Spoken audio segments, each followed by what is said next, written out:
When people talk about superhero movies, the conversation tends to orbit the same fixed points: capes with billion-dollar budgets, shared universes engineered years in advance, and characters whose origins are etched into pop culture by reputation alone. But long before superheroes became Hollywood's safest investment, they were experimental, local, strange, and often disposable. For every Superman or Batman, there were dozens of masked figures who flickered briefly across screens, failed to find an audience, and quietly disappeared. These films were not always failures of imagination. Many were victims of timing, geography, budget, or a genre that hadn't yet found a reliable formula. Some came from studios chasing trends they barely understood. Others emerged from filmmakers sincerely attempting to translate comic book logic, pulp heroism, and cultural myth into motion pictures with whatever resources they had. What connects them is not quality or tone, but obscurity. Movies that existed, were released, and then slipped through history's cracks. The following films are superhero movies that most people have never heard of, not because they never mattered, but because no one was paying attention when they appeared. They are artifacts from alternate paths the genre might have taken: musical superheroes, neighborhood protectors, masked wrestlers, forgotten TV heroes, and low-budget demigods who flew just a little too slowly. Together, they tell a parallel history of superhero cinema, one written in VHS tapes, midnight broadcasts, and half-remembered rumors rather than box office records. They must have me confused with the enemy! I'm afraid I wasn't telling the truth, Henry. There is no antidote. What do you mean? No cure that will bring you back to your former self.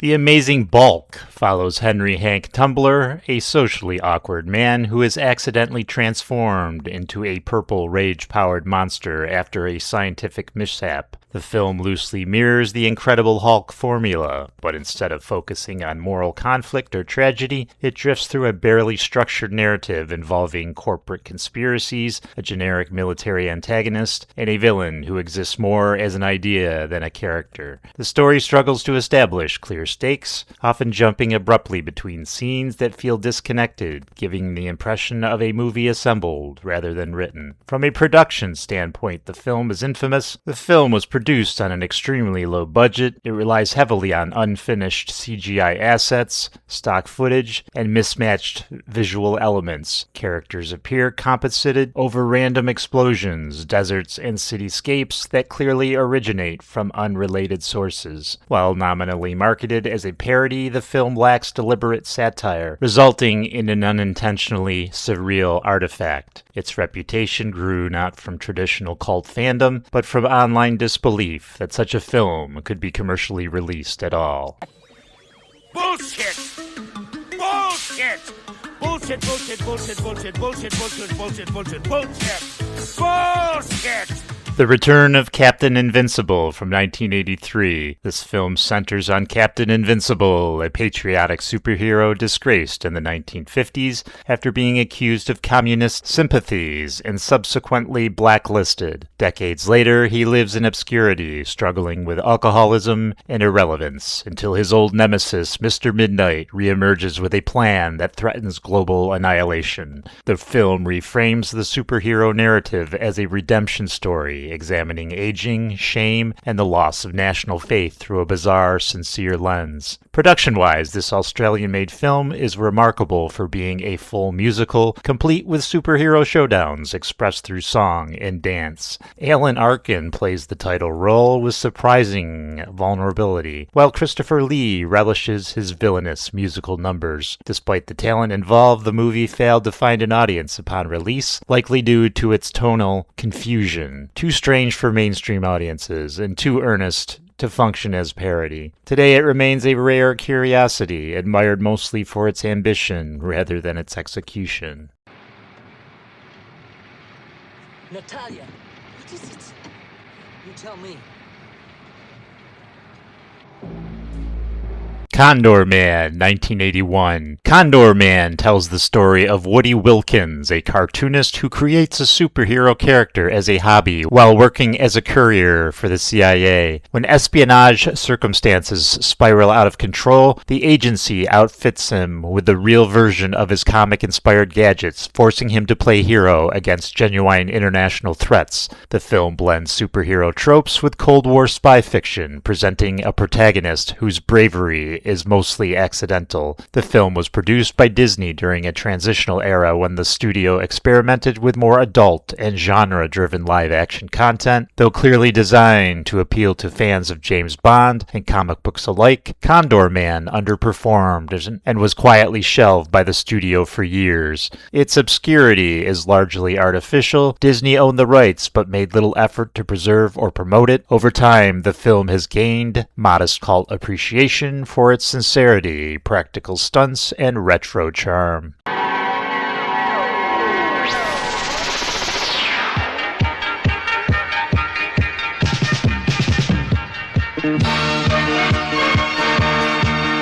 Supersonic Man from 1979. In Supersonic Man, an alien protector named Cronus is dispatched to Earth to prevent the mad scientist Gulk from using advanced technology to achieve world domination. Armed with a power-granting helmet that allows flight and super strength, Cronus functions as a clear Superman analog, complete with moral certitude and colorful costuming. The plot progresses through a series of action set pieces rather than character development, reflecting its pulp roots. The film emerged in direct response to the success of Superman the movie, as European producers rushed to capitalize on renewed interest in superheroes. Made on a modest budget, the film relies on primitive special effects, including slow-motion jumping to simulate flight. Though critically dismissed, it stands as an early example of international superhero cinema attempting to emulate Hollywood spectacle, and it remains largely forgotten outside collectors and genre historians.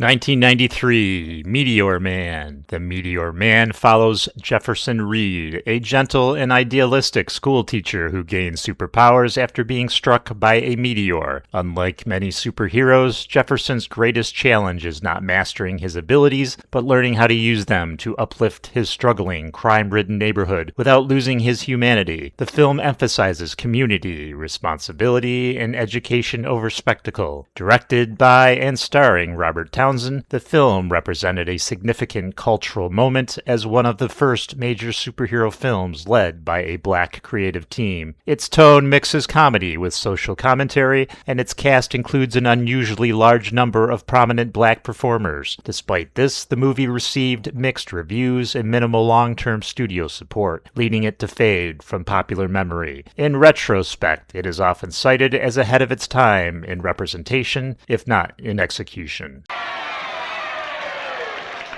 This ain't no fairy tale. Empty hands, empty pockets, that's not my style. What do you need? You don't know? Well, I'm going to tell you what you need.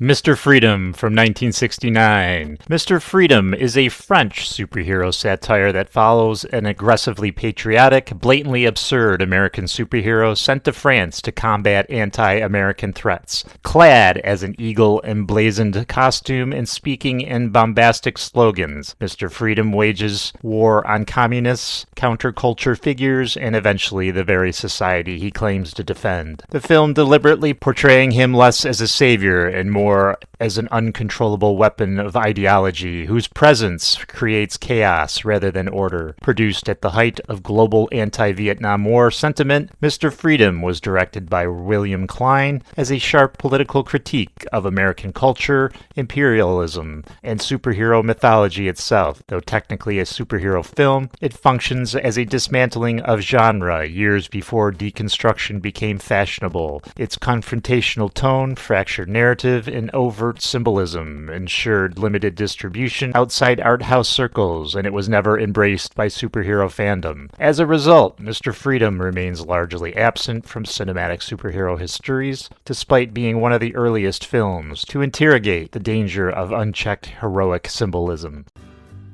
白と黒のエクスタシー Zebrama.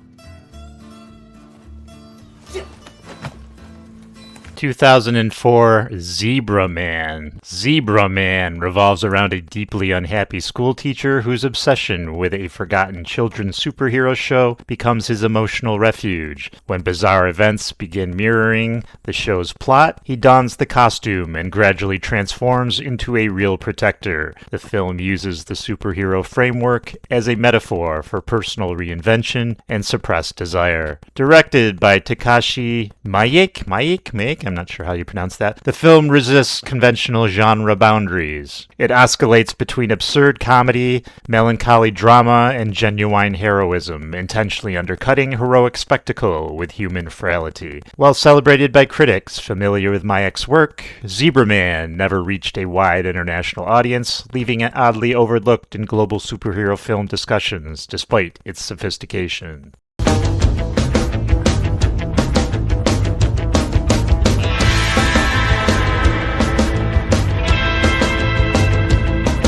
1961, Santo vs. the Evil Brain. This film casts legendary masked wrestler Santo as himself, battling a criminal mastermind whose brain has been preserved and weaponized. Santo operates openly as a superhero, combining wrestling prowess, scientific savvy, and moral authority to thwart fantastical threats. The tone is earnest, presenting Santo as a real-world protector rather than a fictional construct. The film is part of a massive cycle of Mexican luchador cinema in which wrestlers functioned as superheroes, detectives, and mythic figures. Produced quickly and intended for regional audiences, these films dominated Mexican pop culture for decades. Outside Spanish-speaking communities, however, they remained virtually unseen, making Santo one of the most prolific cinematic superheroes that global audiences barely recognize.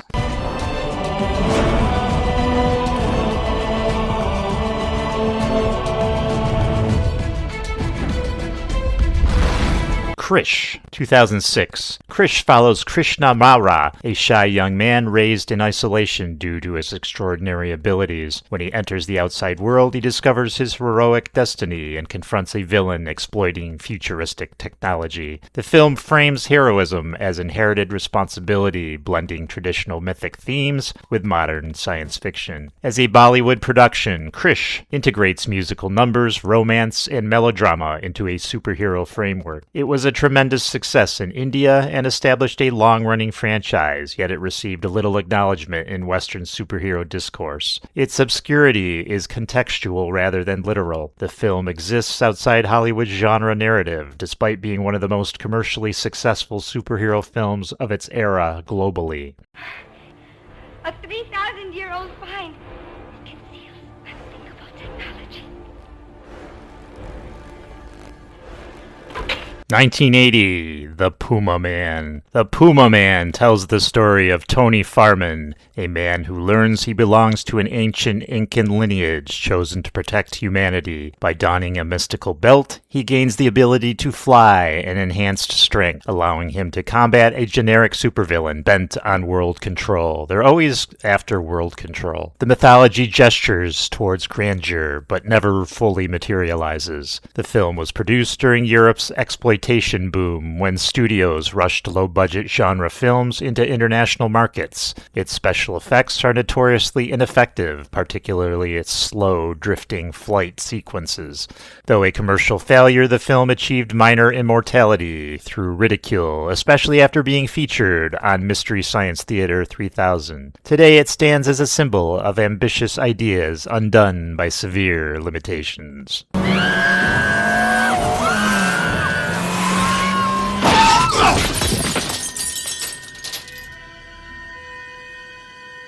Taken together, these films occupy the margins of superhero history, where ambition often exceeded resources and visibility depended more on circumstance than merit. They remind us that the superhero genre did not arrive fully formed, nor was it solely shaped by blockbuster success. Instead, it evolved through trial, error, and willingness, sometimes accidental, sometimes deeply sincere. These movies may lack polish, coherence, or lasting fame, but they preserve something increasingly rare, evidence of a genre still searching for its identity. In revisiting these obscurities, it becomes clear that cultural memory is selective rather than fair. What survives is not always what is most inventive or most heartfelt, but what is most visible, best marketed, or easiest to reproduce. The forgotten superhero film is often not a failure so much as an artifact of an abandoned path, a version of the genre that didn't fit the shape audiences would later demand. As superhero cinema continues to grow more standardized and self-referential, these lost and overlooked films gain new value. They show what the genre looks like when it is uncertain, local, or imperfect, when heroes are allowed to be odd, fragile, or fleeting. In that sense, their obscurity is not a weakness, it is their legacy.